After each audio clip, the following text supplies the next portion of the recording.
fez o lançamento em 7 dias, tudo corrido, não tinha até então copy, não tinha nada disso. E a gente fez ali mais ou menos 800 mil, e aí depois ali com o remarketing deu 1 milhão na QIFI só com esse produto.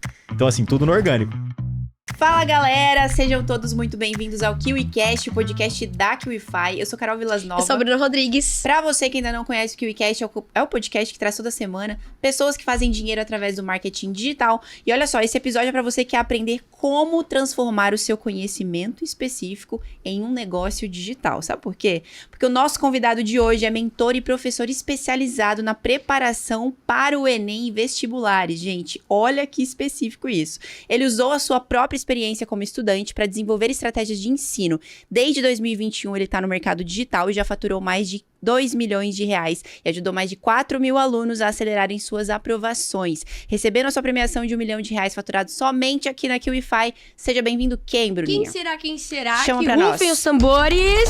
Seja muito bem-vindo, Vinícius Oliveira. Olá pessoal, um prazer estar aqui no KiwiCast, obrigado pelo convite e vamos nessa, espero agregar bastante aí conhecimento. Boa. Prazer te receber, Vinícius.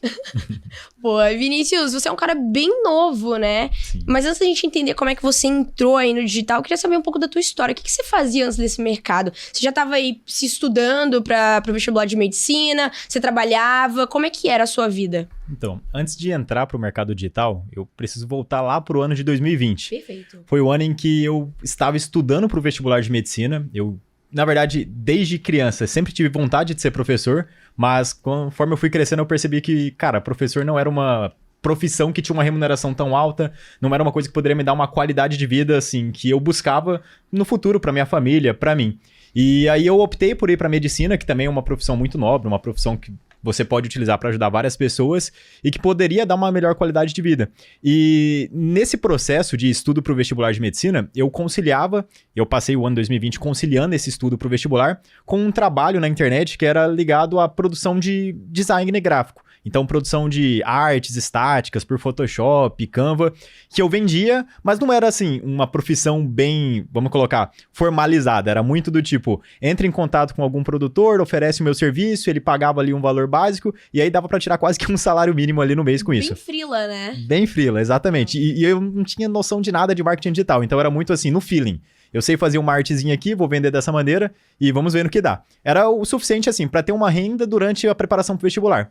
E aí, em 2020, eu fiz a prova do Enem, depois de um ano de estudos, eu consegui uma nota muito elevada, e aí veio a ideia de começar a produzir conteúdo na internet. E o primeiro conteúdo que eu produzi desse nicho de Enem na internet foi uma live reagindo aos meus acertos do Enem. Eu lembro que eu saí do Enem no domingo, isso era mais ou menos ali 8 horas da noite, cheguei em casa. Por acaso, não era nada premeditado, eu fui lá, gravei um vídeo falando os meus acertos no Enem. Olha, galera, fiz essa pontuação no Enem. E aí, no outro dia, eu acordei, olhei pro YouTube, assim, o vídeo que eu tinha publicado. A galera gostando muito, do nada, o pessoal começou a pedir, grava mais vídeos, dá dicas de como é que você tirou essa nota. E aí, eu comecei a produzir conteúdo, então, na internet dali em diante. Cara, mas eu imagino que nesse momento surgiram alguns desafios, porque era algo novo pra ti. Sim. Quais foram esses desafios? Porque apesar de você sempre querer ser professor no digital é um pouco diferente, né? Sim, Diga exato. pra gente. Acho que, assim, o principal desafio no início foi entender qual que era o meu papel naquilo que eu tava fazendo ali. Porque no início era algo, assim, muito que eu não tinha uma referência do porquê fazer aquilo, de como fazer aquilo. Eu sabia que o pessoal queria a minha ajuda, eles queriam que eu pudesse de alguma maneira contribuir para o estudo deles, mas eu não sabia de que maneira que eu poderia tornar aquilo algo mais sólido para realmente trazer resultado para os alunos. Então eu simplesmente pegava os comentários, aquilo que me mandavam no Instagram ou no YouTube, e utilizava aquilo como uma fonte de ideias do que eu ia produzir. Então alguém falava assim, Vini, me explica qual técnica você utilizou para fazer essa pontuação em matemática. E eu ia lá e fazia um vídeo. Vini, me explica qual que foi a sua estratégia para estudar dessa maneira e não esquecer o conteúdo. Eu ia lá e fazia um vídeo. E aí, pouco a pouco, aquilo foi gerando uma melhor clareza, porque no início era muito assim, um hobby, não era um trabalho, eu nem imaginava que dava para ganhar dinheiro com a internet fazendo isso, e pouco a pouco foi ganhando mais repercussão, o pessoal começou a me conhecer mais, as redes sociais foram crescendo, e aí eu fui entendendo melhor a dinâmica. dinâmica. Eu vi que não, existe sim uma lacuna, existe ali uma necessidade de conhecimento que os alunos não têm e que eu posso suprir com a minha experiência de estudo, que eu posso suprir estudando cada vez mais esse meio, né, de preparação para vestibular, de como a mente funciona, para entregar cada vez mais resultado. Perfeito. E uma coisa que você comentou nos bastidores foi que você foi pai muito novo, né? Com 18 anos. Você acredita que, obviamente, acredita, né? Que isso te impulsionou a entrar a empreender no digital. Mas o que mudou ali nessa sua chavinha? Como é que foi essa virada de chave pra você? Assim, em 2020, eu já era uma pessoa relativamente disciplinada. Então, eu nunca tive tantos problemas em 2020 com procrastinação. Eu sabia que eu tinha que estudar para o vestibular, então era aquela rotina sagrada de acordar às 5 da manhã, treinar, e então passar ali boa parte do dia, 10 horas aproximadamente, estudando, e no final da noite ainda trabalhar mais 3, 4 horinhas para poder pegar ali aquela renda mensal no final do mês. Agora, quando eu descobri que eu ia ser pai com 18 anos, veio um baque muito grande da questão da responsabilidade do que eu teria que ter para entregar pro meu filho, né? Para tudo aquilo que ele ia precisar. Então eu lembro que foi aquele momento que eu falei, cara, agora eu não posso mais errar. Até então eu já estava focado no meu objetivo, que era passar em medicina, mas dali em diante eu falei, nossa, agora a responsabilidade vai aumentar cada vez mais, eu preciso de alguma maneira conseguir entregar mais resultado do que eu já estou entregando para mim mesmo. E aí surgiu a ideia de começar a cada vez mais trabalhar mais, estudar mais também. Eu lembro que nessa época, quando eu descobri, eu aumentei meu ritmo de estudo, já estudava muito, era 10 horas por dia em média, mas ali eu ganhei um gás a mais para, não, vamos jogar mais 2 horinhas por dia, vamos pegar mais um cliente no mês ali para poder fortalecer um pouco mais a renda e ir escalando cada vez mais. Em 2021, que foi quando eu comecei a vender, então, produtos de mentoria, porque, assim, eu comecei a produzir conteúdo em 2021, final de 2020, mas em 2021 foi o primeiro produto que eu lancei, né? O pessoal falou assim, Vini, lança uma mentoria aí que eu vou comprar, eu preciso da sua ajuda mais individual, porque no YouTube, no Instagram, é mais geral, né? Uhum.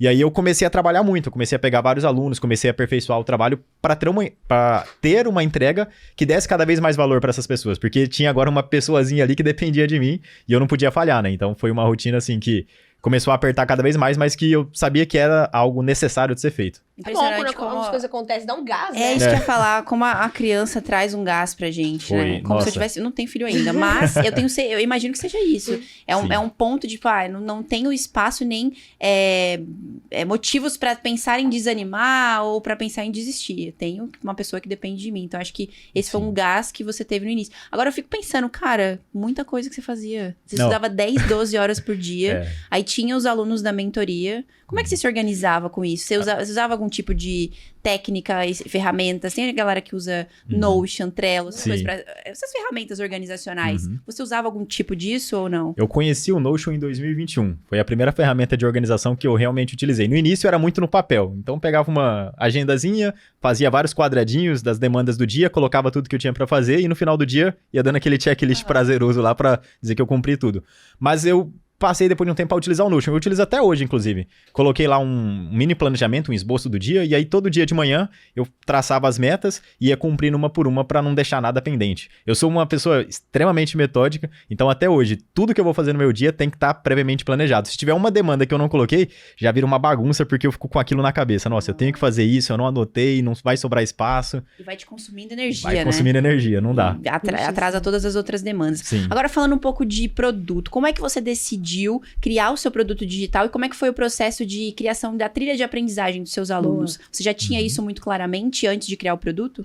Então, no início, em 2021, ainda era algo que não estava muito bem desenhado, até porque não tinha referencial. Mentorias de estudo para preparação para vestibular era algo que não existia de maneira assim, ampla no mercado. Existia fora, nos Estados Unidos, mas no Brasil não era algo ainda muito presente, principalmente para vestibular de medicina. Então, os primeiros 3, 4 meses foram um momento em que eu tive uma construção da maneira como eu deveria ter a lógica da mentoria para gerar mais resultado para os alunos. Por meio daquele acompanhamento todo dia com o aluno, eu ia percebendo o que gerava mais resultado para ele e o que não gerava tanto resultado assim, para ir modelando a entrega. E aí, à medida que o produto ele foi aperfeiçoando, eu percebi quais eram os pontos fortes que eu sempre tinha que entregar e quais aqueles que eu não precisava colocar na mentoria, que não iam fazer tanta diferença assim. E aí eu passei 2021 inteiro vendendo a mentoria, então era um processo em que o aluno comprava o produto, eu tinha uma videoconferência com ele de 1 hora, montava os horários de estudo dele, ficava à disposição no WhatsApp para tirar todas as dúvidas e cuidava da preparação dele. Eu era meio que o treinador, ele era o atleta e ele ia para uma competição no final do ano que era o Enem, o vestibular. Então o meu papel era metrificar o resultado dele para fazer ele realmente ter cada vez mais proveito no estudo. Passou 2021, eu tive vários aprovados nesse ano, foram mais de 50 aprovados em medicina, no primeiro ano de trabalho, assim. E aí eu entrei em 2022 com outra cabeça. Eu pensei assim, beleza, meu trabalho ele tá gerando bons frutos, o pessoal tá tendo muito resultado, tanto na mentoria quanto fora, o pessoal que só me acompanhava também veio depois mandar depoimento. Pô, Vini, foi muito bom esse ano com você produzindo conteúdo, aprendi muito.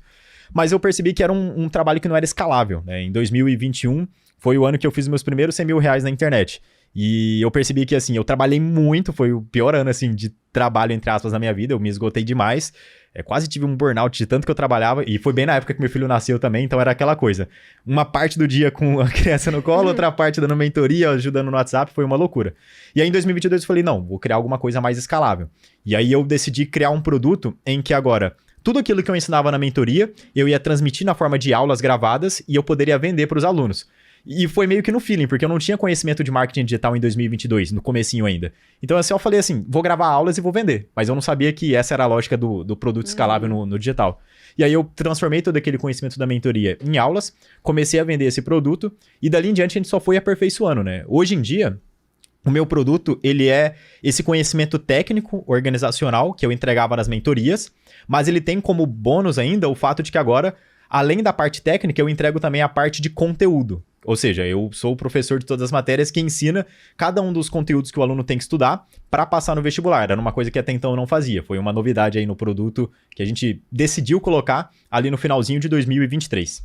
Poxa, que legal, Sim, cara. E como que é complexo, né? Criar trilha de aprendizagem assim. E, muita coisa. Eu tô aqui imaginando tanta coisa. Eu fico, meu Deus. Porque ele dá aula de todas as matérias, né? Então... Tipo, bizarro. Então... E você dá aula de todas as matérias sem nem, querendo ou não, ter feito faculdade sobre todas elas, né? Isso aí no começo foi uma grande questão, assim, que era um empecilho, digamos assim, do ponto de vista externo das pessoas, né? Muita gente que não me conhece até hoje tem esse questionamento. Mas como que ele dá aula de todas as matérias se ele não tem licenciatura? E aí eu falo que o aluno que está estudando pro vestibular de medicina, ele quer resultado, ele quer passar no vestibular. Perfeito. Então, se ele, por exemplo, estuda comigo e ele consegue 156 acertos, 160 acertos no Enem, que é uma pontuação, assim, pro pessoal que não entende muito bem, necessária para passar em medicina, ele não tá preocupado se eu tenho um diploma ou não, ele só quer resultado. E a ideia de você entregar um resultado rápido pro aluno que tá no ano de vestibular, num tempo escasso, porque o aluno que estuda pro vestibular não tem tanto tempo para se preparar, né? São ali 10, 12 meses, mas é um tempo que passa muito rápido para uma grande quantidade de informações que ele tem que pegar. Então eu basicamente peguei o conhecimento que eu já tinha de preparação para vestibular, da parte técnica, organizacional, e juntei com o meu conhecimento acerca dos conteúdos.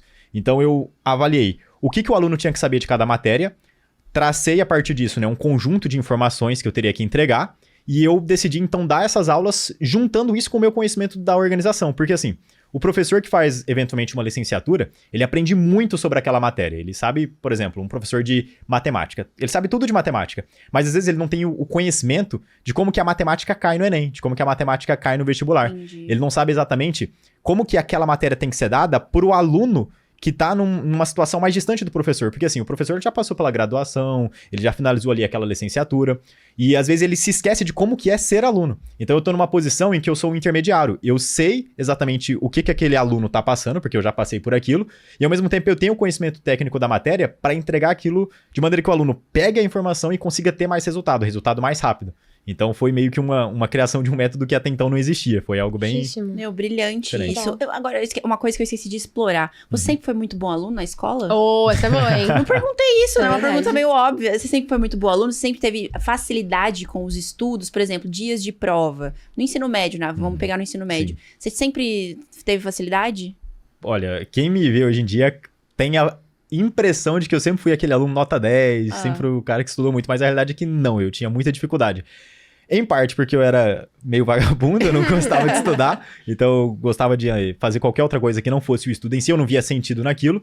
E em parte porque eu realmente sempre tive uma dificuldade, talvez por essa falta de não ter o hábito do estudo. Então eu lembro que eu sentava para estudar no primeiro, segundo ano do ensino médio, começava a ler assim o livro e para mim aquilo não entrava na cabeça. Eu até me esforçava, então tem uma prova amanhã. Aí na véspera eu sentava, pegava o livro e falava, vou estudar para tentar tirar uma nota boa. E na maioria das vezes minha nota não era boa, eu era aquele aluno que era esforçado no pré-prova, não era um aluno esforçado assim de longo prazo, mas era esforçado no pré-prova, mas mesmo assim não tinha notas tão boas assim. Eu tinha nota para passar, né, digamos assim, mas eu não era aquele aluno nerd que só tirava 10, 10, 10. Tanto por uma dificuldade inata, parece que as matérias não entravam na minha cabeça, quanto por falta de hábito de estudo mesmo. Eu não tinha muito essa disciplina e um motivo claro do porquê que eu tinha que fazer aquilo. Isso tudo mudou em 2020. Que aí eu falei, não, agora não tem mais como. Eu tenho que passar em medicina, senão não sei o que eu vou fazer na minha vida. E aí eu comecei a construir esse hábito gradativamente. Peguei todas as matérias do zero, porque eu não tinha muita base disso, e comecei a aprender gradativamente na época. Então, pode-se dizer que se a pessoa tem um motivo claro pelo qual ela tá fazendo aquilo, ela consegue criar hábitos mesmo dos quais ela não tinha antes. Sim, exato. Tem que ter uma raiz, assim, do porquê que você tá fazendo aquilo muito, muito bem definida. Porque se você for só estudar por estudar, você não vai ver muita razão naquilo e rapidamente você vai desanimar. Perfeito. O aluno, ele começa a estudar hoje em dia, e é até um questionamento que nossos alunos têm muito, alguns. Eles falam assim, mas pra mim é muito difícil estudar porque eu começo a ver uma aula de uma matéria e eu não entendo por que eu tô vendo aquilo. Por que eu vou estudar física se eu quero fazer medicina? Uma coisa não tem muita relação com a outra de maneira direta. E aí a gente sempre tenta entregar no curso um conteúdo que faça o aluno se manter motivado ao longo da caminhada de estudos, ao longo ali dos 12 meses de preparação, para que ele não caia muitas vezes nesse erro, né, de não enxergar um propósito no estudo. A gente sempre reforça a ideia do porquê que aquelas matérias que ele está estudando têm um impacto na aprovação e como que aquilo vai reverberar num futuro próximo quando ele já estiver na faculdade e assim por diante. Mas, por exemplo, dentro do seu produto, entrando na questão de prender a atenção mesmo das pessoas, porque quando eu estudava para vestibular, eu tinha muita dificuldade em prestar atenção por um longo período de tempo. Você também, por ser, querendo ou não, a persona ali, a sua pessoa, você sabe as dores de um aluno, de um vestibulando. Você pensou de forma intencional na hora que você foi criar o conteúdo ali do seu produto? Por exemplo, não colocar uma aula muito extensa ou colocar coisas chaves que apareciam ali na tela, justamente pra pessoa não se dispersar, sabe? Sim, com certeza. Eu faço isso até hoje. Toda vez que eu vou dar uma aula nova pro produto, a gente sempre tenta encaixar, periodicamente na aula, momentos de descontração, alternância do tom de voz. Legal. Esses detalhes que a gente sabe que são importantes para fazer a retenção do aluno se manter alta ao longo de todo o conteúdo. Porque também não adianta pra gente o aluno entrar no curso se ele não cumpre todas as aulas, se ele não cumpre todos os exercícios, porque isso significa que é um aluno que não vai ter resultado no final do ano. E pra gente, o mais valioso que há no produto atualmente é exatamente o aluno entrar, consumir todo o cronograma e no final ter o resultado. É isso que até gera ROI pra empresa no final das contas. Porque a ideia é, o aluno tem que entrar, ter um bom resultado, passar em medicina, e isso aí acaba sendo um reflexo para que a gente consiga ter mais caixa, mais recurso, para melhorar a qualidade da empresa e fazer com que cada vez mais alunos tenham mais resultado ainda. Então isso sim, é uma coisa que a gente faz, é uma coisa que eu desenho sempre, então antes de cada aula, além de ter o conteúdo técnico, assim, quais tópicos desse assunto eu vou tocar, existe esse lado do tipo, como que eu vou transmitir essa informação? Para que o aluno não fique desatento, para que ele não fique disperso. Tem um momento de fazer uma brincadeira, tem um momento de concentrar um pouco mais, de falar assim, presta atenção, esse tópico aqui é muito importante, vai cair na sua prova, para o aluno se manter ali mais ativo ao longo de todo E é importante pensar sobre isso, porque olhando para um todo, não só em relação ao seu nicho, mas qualquer outro tipo de nicho, às vezes tem produtores que têm essa dificuldade de ter uma retenção muito baixa dos alunos, porque talvez não pensam dessa forma, né? De fazer algo intencional para não dispersar ali a atenção, né? Então é muito legal você pensar sobre isso. E hoje em dia, assim, é até meio que um efeito geral, né? Todo mundo aqui meio que está submetido à internet, pelo menos os nossos alunos, ali, né? Todos utilizam a internet. E esse imediatismo, esse estímulo hiper rápido que é comum hoje em dia das redes sociais, TikTok, Instagram, Reels, acaba destruindo a atenção do aluno. Então, muitas vezes a gente, no começo, tinha essa dúvida. Será que a gente vai conseguir manter o aluno preso numa aula de 40 minutos? Numa aula de 1 hora? Porque esse aluno ele não está acostumado com esse tipo de estímulo. E aí a gente percebe que colocando esses recursos de aprendizagem, que são até alguns baseados na ciência, a gente consegue fazer o aluno ter muito mais foco ao longo da aula, ele aprende muito mais e, consequentemente, tem muito mais resultado. Então é uma das ferramentas que a gente utiliza, que a gente considera como sendo uma das mais essenciais, porque tá na raiz ali. Por mais que a aula seja muito boa, se ela não tiver esse recurso de prender a atenção do aluno, de fazer com que o aluno foque ali, ele não consegue ter o devido resultado, né? Então é uma coisa que a gente preconiza bastante. É por isso que no meio desse podcast tem que dar um susto na galera, sabe? Ei, presta atenção aqui. Como assim, Bruninha? Dá um recado. Não, você já deu. Manda um recado. Era pra ser no meio, cara. Manda um recado. Galera, presta atenção aqui, ó, nos insights que vocês vão pegar com esse podcast, porque assim, apesar de ser um podcast voltado pra conhecimento relacionado à educação, você pode usar no seu nicho. Tipo assim, dá pra pegar qualquer coisa que ele tá falando aqui e já aplicar aí na sua operação. Bom dia. Só que assim, ó, se você ainda não é inscrito nesse canal e tá assistindo esse vídeo aqui de bobeira e ainda não se inscreveu, Por se inscreve favor. agora, porque Deixa insights como esses daqui vocês encontram todo santo dia. Na verdade, toda santa semana. 3 vezes na semana, não é mesmo? Só dá uma rolada. Já deixa like nesse vídeo, porque eu tenho certeza que se você for um bom aluno, você vai conseguir os seus resultados. Olha aí, ó. Agora sim, você escolheu um nicho muito específico pra atuar. Eu queria saber como é que você foi para as redes sociais falar sobre isso. Como é que foi o processo de criação de conteúdo para, de fato, divulgar o que você estava fazendo e atrair mais pessoas? Certo. Eu comecei inicialmente, como eu havia pontuado, meio que na brincadeira. Vou fazer um vídeo falando dos meus acertos. E a consequência foi que, por algum motivo, esse vídeo ele começou a dar muita visualização. O pessoal começou a me conhecer e começou a pedir por orientações, por dicas. Existia, igual eu pontuei, uma lacuna nesse mercado. Então não haviam muitas pessoas na internet falando sobre como estudar para o vestibular, sobre como que você faz para fixar melhor os conteúdos, como que você faz para aprender melhor cada uma das matérias. Quando eu comecei a produzir esse conteúdo de forma cada vez mais intensa, o pessoal começou a ter mais resultado no estudo, e aí vira aquela cadeia de, assim, propagação daquele conhecimento, porque uma pessoa aprende algo comigo, ela aplica, tem resultado, avisa pro colega, o colega começa a me assistir também, começa a ter resultado, o pessoal começa a acompanhar, começa a pedir por cada vez mais conteúdo, e aí vai alastrando cada vez mais.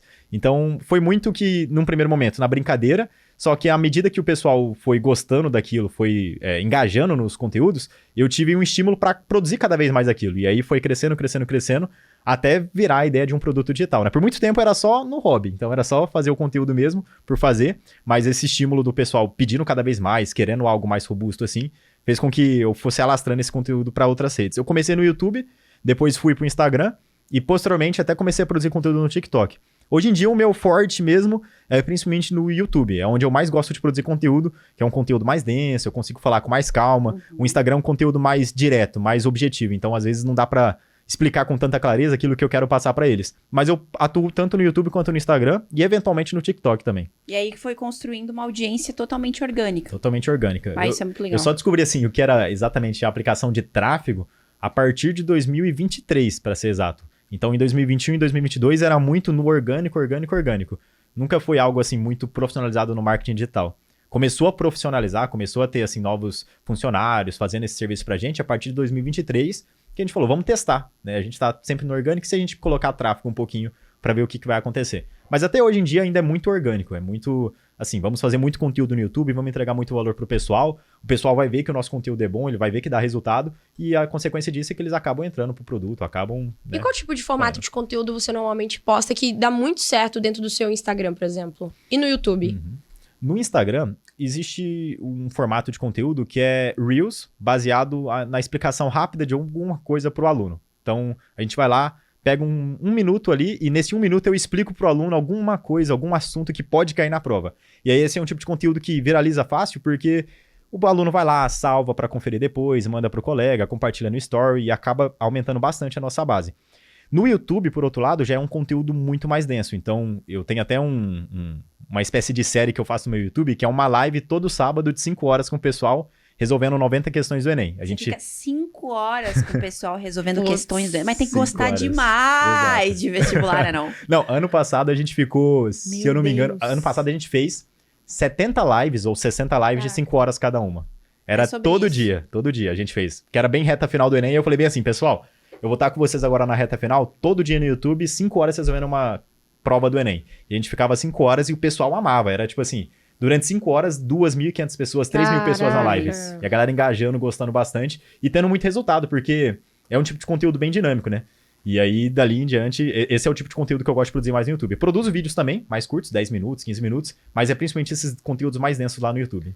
Agora, eu vejo que você transformou seu hobby no seu negócio, né? Tipo, Sim. você começou a ir pra internet, por exemplo, falar disso como um hobby, começou a gostar daquilo, viu a resposta da galera e continuou.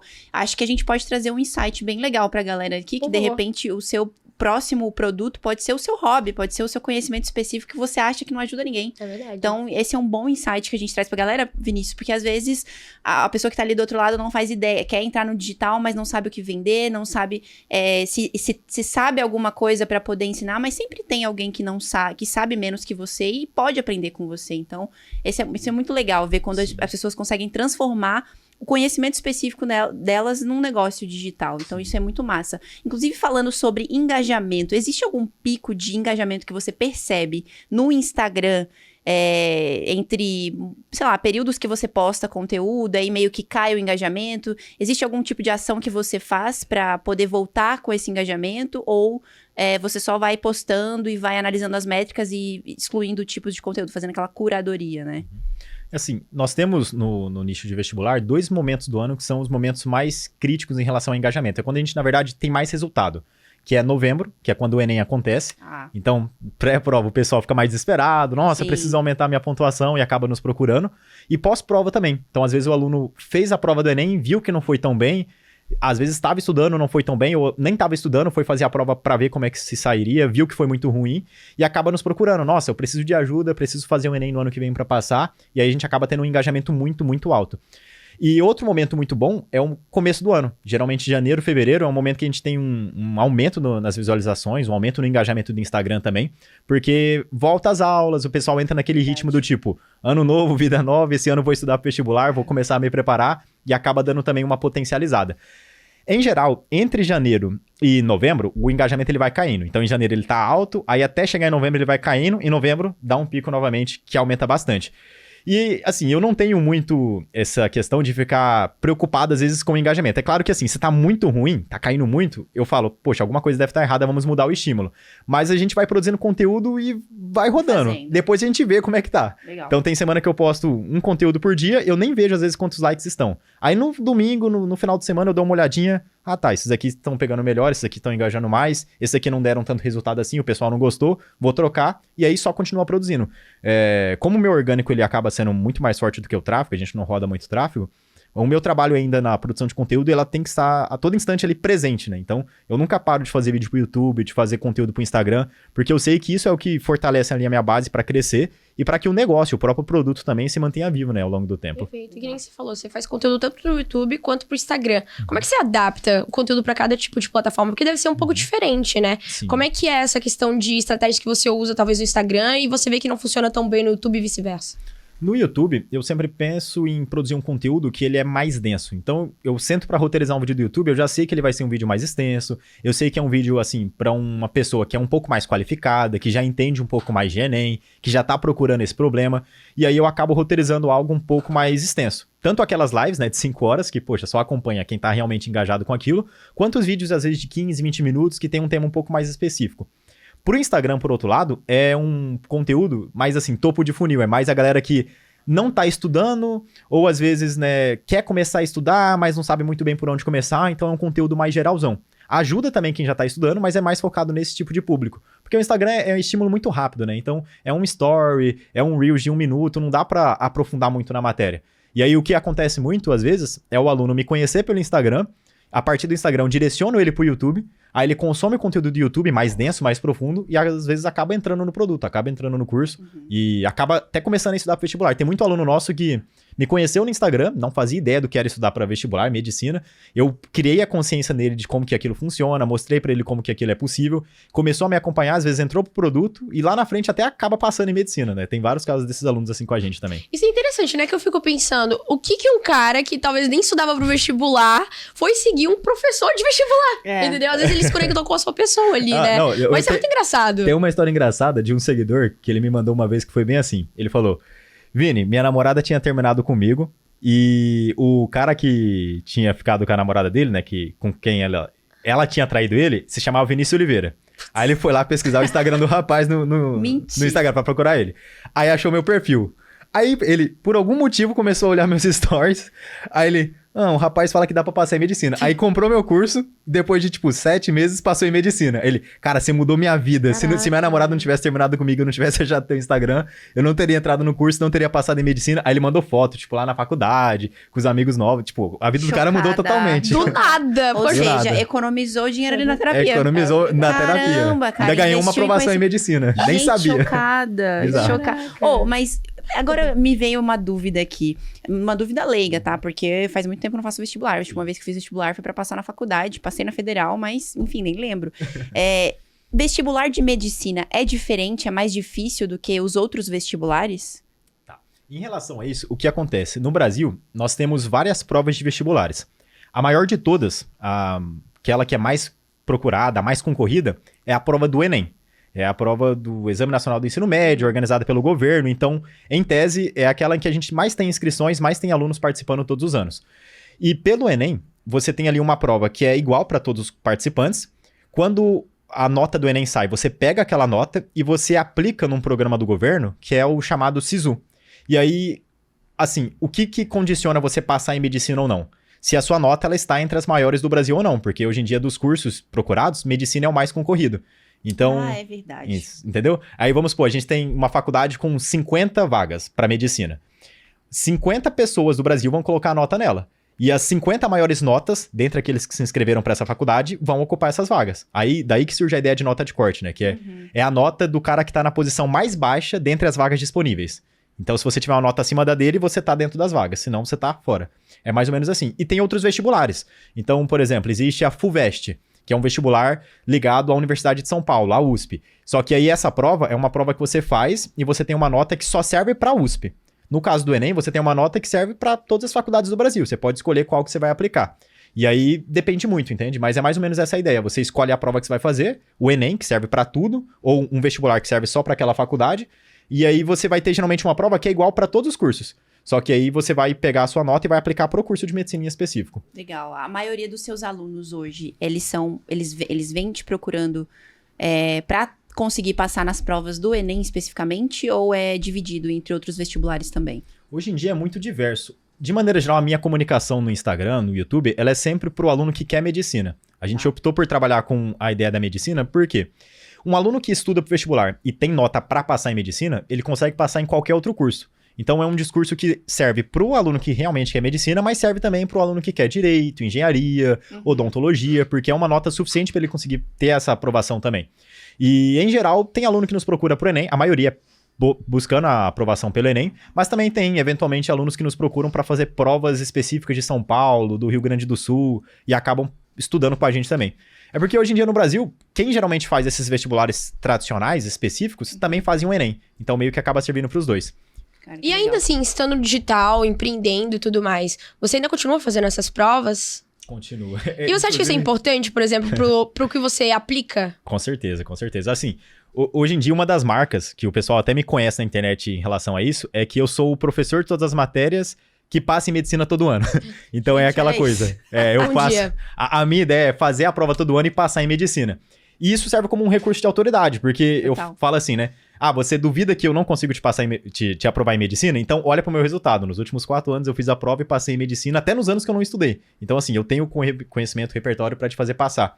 E é uma coisa que faz parte do trabalho, né? Porque, querendo ou não, é uma forma de você mostrar pro aluno que aquilo que você tá propondo para ele é uma coisa que você também consegue alcançar. Legal. Então, eu já alcancei isso, eu faço isso todo ano e eu sei o caminho das pedras para te passar essa instrução para você também chegar lá. Então, sim, é um recurso legal e é bom pra atualizar também o curso, né? E também é uma boa forma, que nem você falou, de construção ali de autoridade, né? Skin the game total. A galera tá muito cansada dos gurus que ensinam, que ensinam que não aplicam. É verdade. Exato. Então, isso Exato. é realmente... Quando você tá ali em campo, é outra coisa, né? Totalmente. E muita gente que entra no curso até fala assim, cara, eu entrei no curso teu porque eu vi que tu passava em medicina todo ano. Eu achei irado isso. Ele fala assim, pô, eu tô aqui há 3 anos tentando, nunca consegui. Tu passa todo ano, eu quero aprender com você. E aí eles acabam entrando confiando. E assim, dentro dos seus alunos, qual que você consegue linkar aí, ou elencar, na verdade, as maiores dificuldades deles quando o assunto é passar no vestibular? Bom, vamos colocar assim, tentar traçar 3 maiores dificuldades. Boa. Uma primeira maior dificuldade que os alunos têm é ligado à questão de qualidade das aulas. É muito comum, hoje em dia, o aluno que quer passar em medicina ficar 2, 3 anos no cursinho para passar em medicina. Só que eu defendo na internet que isso não é o comum, isso não é o que tem que acontecer. Porque 1 ano de preparação, bem feita, com materiais adequados, com organização, é o suficiente para você passar em medicina. E por que muitas vezes esses alunos ficam 3 anos para passar em medicina? Porque eventualmente eles têm aulas que não atendem àquilo que eles precisam para ter um melhor desempenho. Então, essa é uma primeira dificuldade que os alunos têm. Às vezes, estudar com professores que não entendem da prova, não têm aquela visão sobre como que aquilo cai no Enem, cai no vestibular, e quando vão dar aula para o aluno, não entregam aquilo de maneira específica para aquele aluno. E aí o aluno acaba tendo mais dificuldade para aprender. Uma segunda dificuldade, um segundo problema que é muito comum dos alunos encontrarem também, é a questão da organização.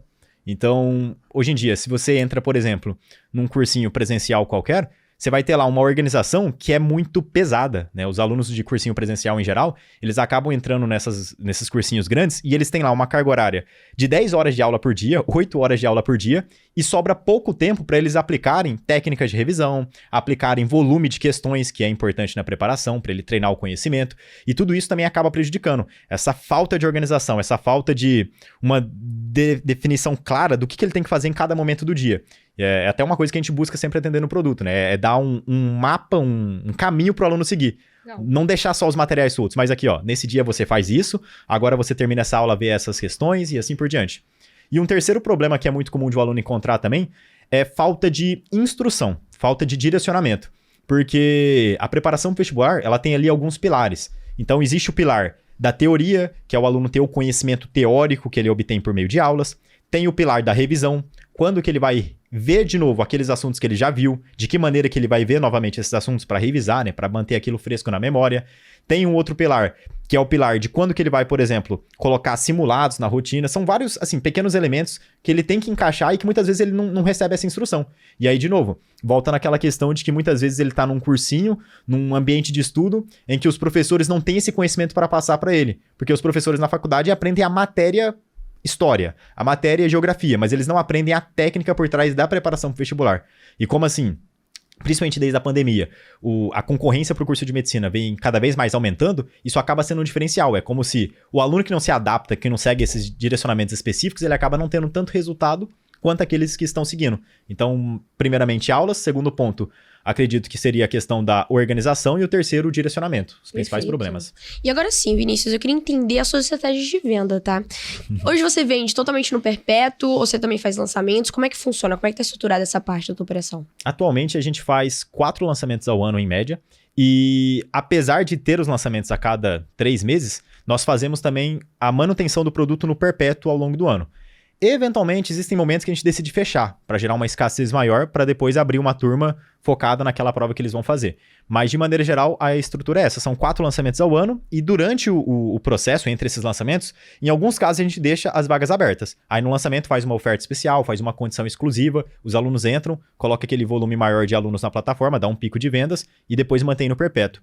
E a gente vende muito dentro da estrutura do orgânico, que é, eu produzo um conteúdo, geralmente ao final desse conteúdo faço um CTA para o aluno conhecer a plataforma, ver como é que funciona.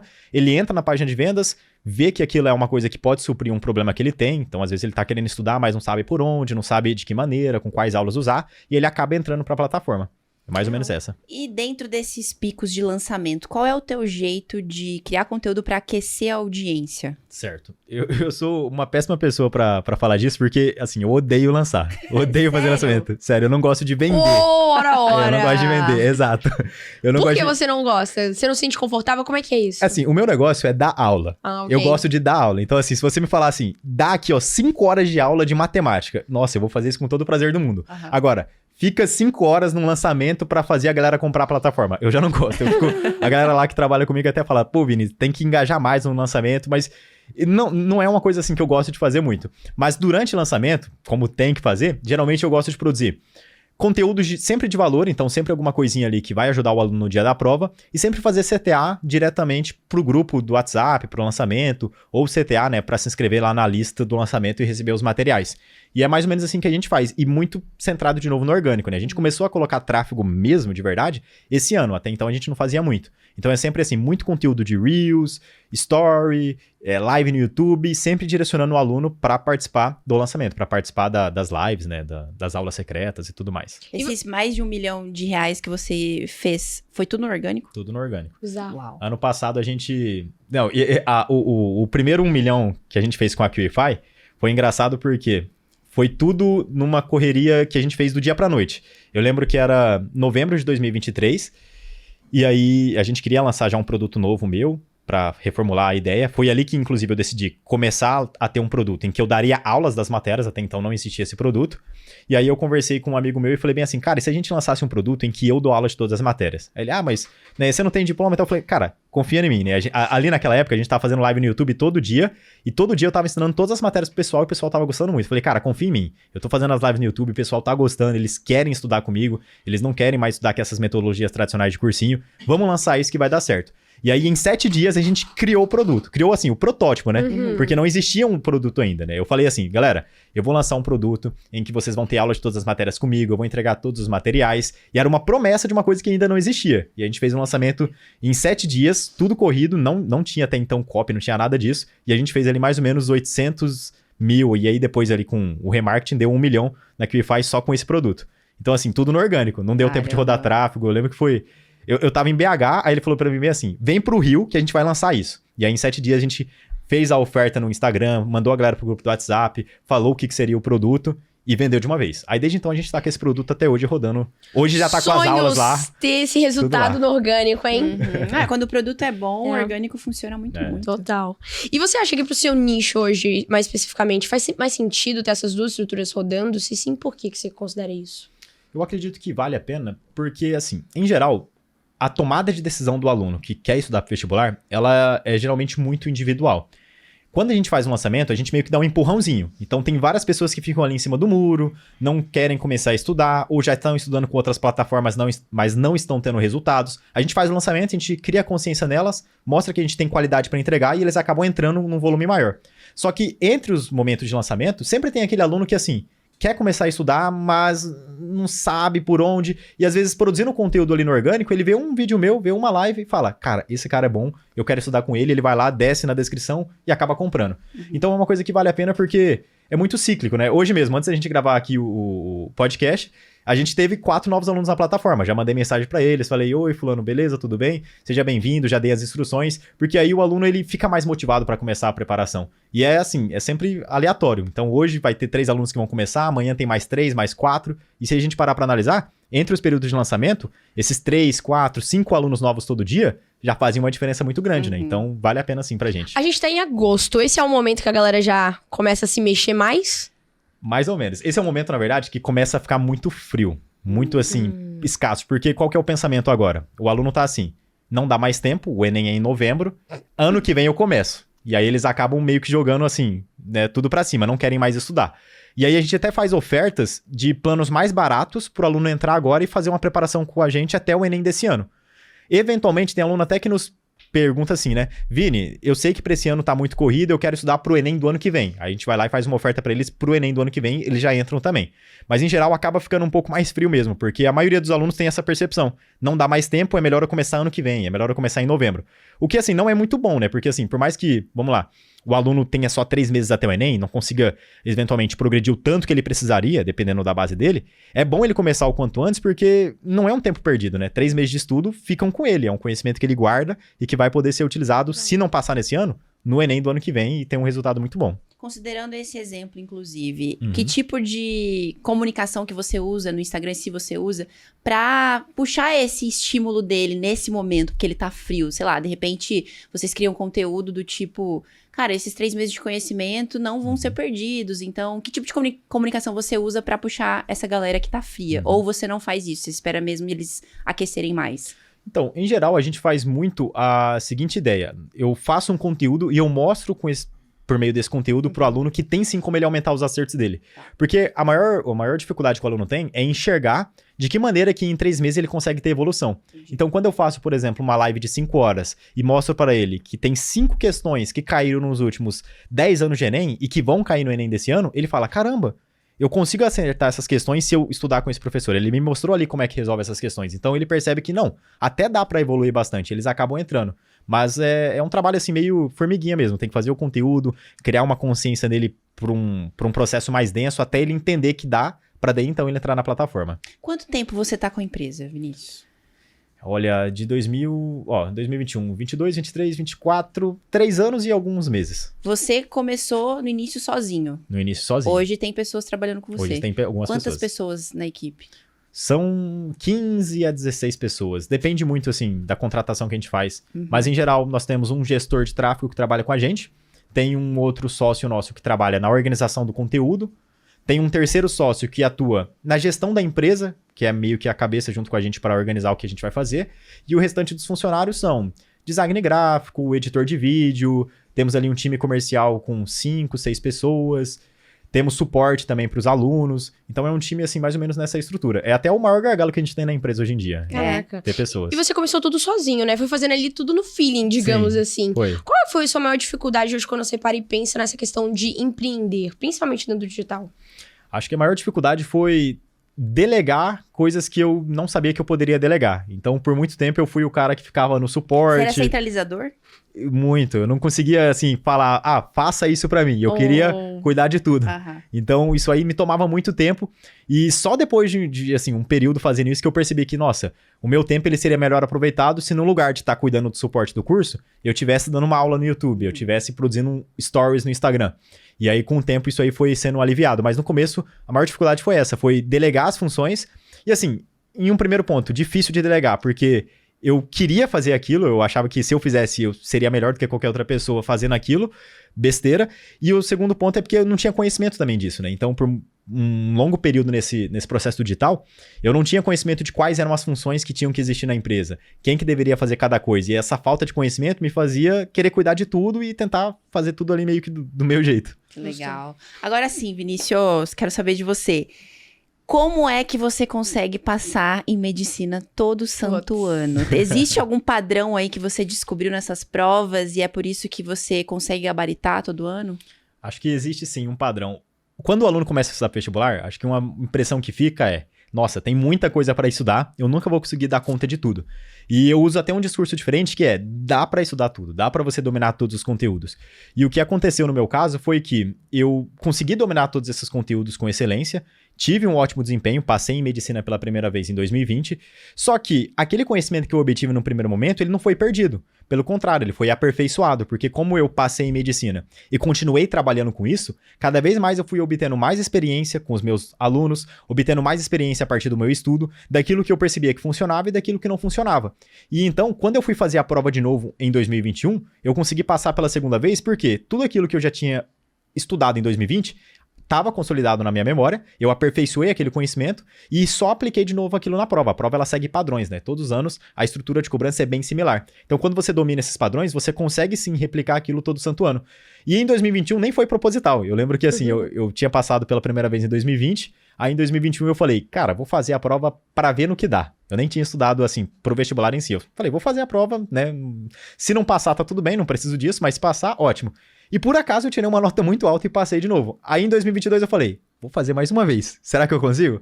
E só fiz também. Nesse ano eu também não tinha estudado. Mais uma vez, aprovação em medicina. Aí em 2023 eu falei, vamos lá, terceira vez, vamos ver se... Pra comprovar o método. Fui lá, consegui mais uma aprovação. E aí eu percebi, cara, é isso. Não tem como fugir desse padrão. Ele se repete todos os anos.